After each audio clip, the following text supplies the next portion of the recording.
સમજતા નથી. હું તો એમ માનું છું જે દિવસે જે વ્યક્તિએ આપણને પૈસા આપ્યા ને એ વ્યક્તિ ભગવાન સમાન કહેવાય. એની સામે ઊંચા અવાજે વાત પણ ન કરાય. એ આપણી પાસે પૈસા માંગે છે તો એને આપણને આપ્યા છે તો માંગે છે.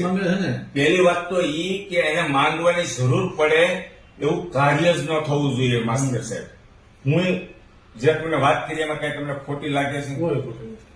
અને બીજું સાધુનું તમે શું કઈ કહેતા હતા? એમાં એવું હતું, મેં સાંભળ્યું હતું એક જૈન સાધુ હતા હા કે તમારા આ સમયમાં કોઈ પૈસા લઈ ગયો છે ને તો ભલે લઈ ગયો, લૂંટાઈ જાવ, પણ એને છે ને ધાંધો થઈને દેવા આવવું પડશે, એને બળદ થઈને દેવા આવવું પડશે, એવું ઈ સાધુ કહેતા હતા.